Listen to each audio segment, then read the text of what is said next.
Greetings ladies and mental gents, and welcome to my channel, where I like to make audio narrations of various stories from the internet. In this video, we will be focusing on a story from the subreddit HFY, called Food for Thought Part 20, Closing Time, written by Level 25 Human Nerd. The link to the original will be down below. And, as always, I hope that you enjoy. Shipmaster Thurashellan's Yin Haston gave a pleased thump of his tail on the floor of the bridge, a display of pleasure as the dreadnought dropped out of warp near the looming gas giant that the human colony station orbited around. The UCH ships had arrived a few hours before them and were already moored in the nearby spaceport. Thuras settled in his seat, watching his command crew quickly work on the needed communications with the station control as well as the other vessels in the system, ensuring that everything ran smoothly. He was proud of his crew, not just the bridge staff, but all of the warriors under his charge. They had claimed a victory and lost only a small handful of their own in the process, and his daughter had returned to him with only scars that she had earned in hunting the dishonored. He made a mental note to let the crew enjoy some recreational time on the human station, provided their new allies allowed it. Just as he was about to request a line open to the station commander, his shipkeeper turned to look back at him, her crest flat. "Shipmaster, message from the homeworld." "Let us see, it's shipkeeper," he replied with a permitting gesture, but the lower-ranking male simply stared grimly. "Sir, it's encrypted. Matron codes." The whole bridge went silent for a moment, the other comms officers returning to their duties, and the local traffic after a brief pause. Thuras felt his tails go cold. His tail dropped as his crest flattened against his head. "My private den," he commanded, rising quickly and striding for the door without waiting for a confirmation. His crew were quick to hurry out of his way of his halls and corridors, and though it may have taken him less than a minute to get to his quarters, it was still far too long for the mail. A message from the matrons, now, could only mean one thing, and he suddenly was not so sure of his rank. While technically no direct fault of his own, he had to put his daughter in danger of a dishonorable death, and he had been unwilling to act in fear of dishonorable pirates, and it had taken the actions of an outsider, an alien, to restore his daughter's safety. He locked the doors, tapped the panel, and let the message in, quickly falling into the low kowtow. His head folded and tucked his muzzle firmly under himself, tail curled around his body, and every effort made to make himself look as pathetic and non-threatening as possible. The room darkened, and the pale light flickered like before. "Honored Kiris Haston, mother of—" His words were choked in his mouth when he saw that the hologram continued to form around him through the periphery of his vision. This was not Chris Haston. The tail was too long and thick around, and that could only mean, "Reverend Matron, forgive my assumptions. I accept your ire willingly." He quickly corrected himself, desperately trying to hide his fear. There was a long silence before the female spoke, her voice strong despite her age, but quiet. She did not need to speak in harsh tones or raised volumes to be heard. Her whisper would silence the rowdiest of feasts, and she knew it. "Warm sands, honored shipmaster." The effect was immediate. Confusion battled relief at the greeting, but Thuras remained cold and silent. "I have seen the report of your battle against the traitors." "Well done. This victory removes a great poison from the lifeblood of our kind, and will be celebrated greatly." The council was, for once, unanimous in their decision to declare your glory in this. Thuras relaxed a little more and spoke. "This honor belongs not upon me but my crew. I alone could have not brought such honor. May the Kandra see that the honors you heap upon me spill over onto all who are worthy." The elderly matriarch nodded at his supplications and gestured to someone out of sight. "As it shall, shipmaster. As it shall, including the alien. Yes, Alexander Yankrevnikov.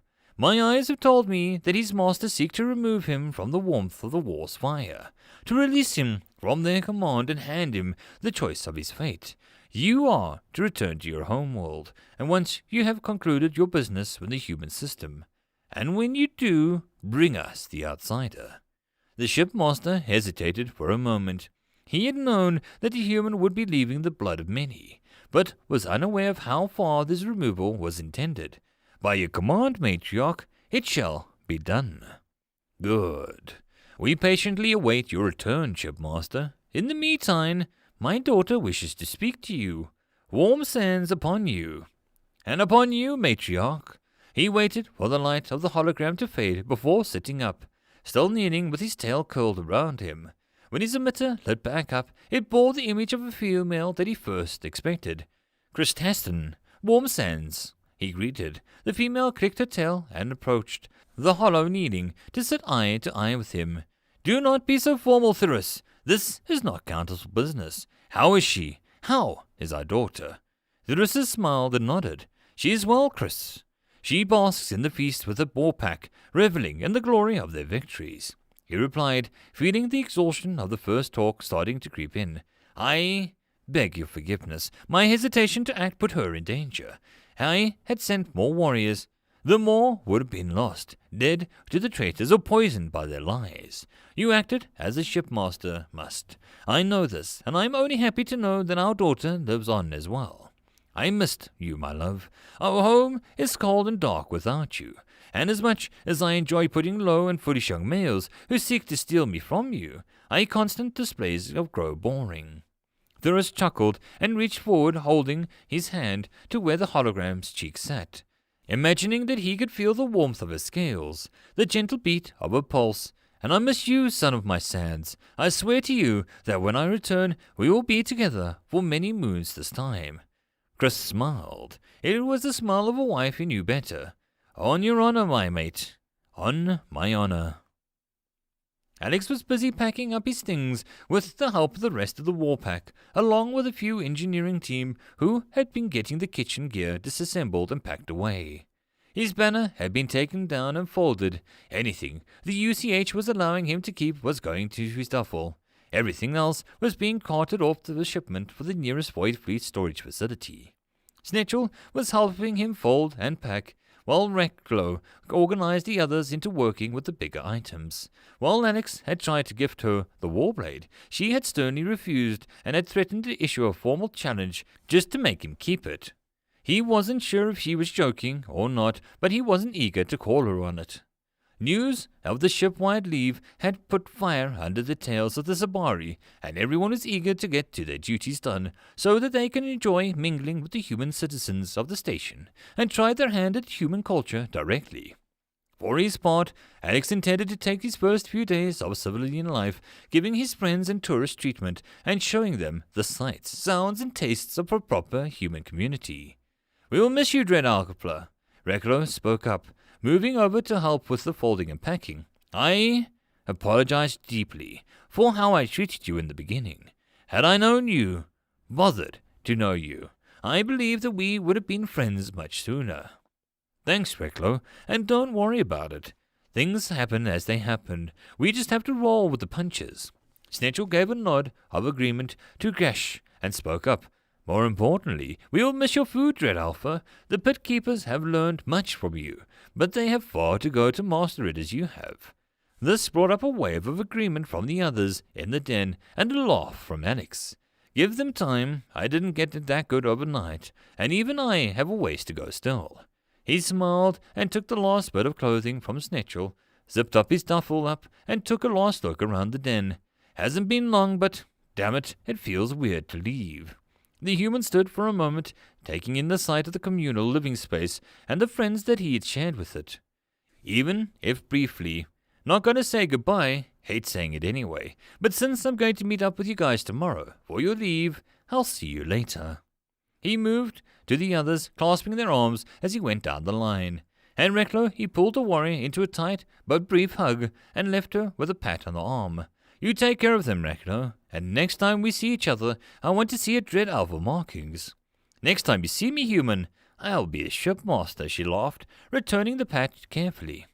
Alex moved towards the door, and Snetchel, who had slipped over to there, while he had made his way through the others. Snetchel, thanks for everything. He offered an arm with a smile. Don't let Recklow... Oof.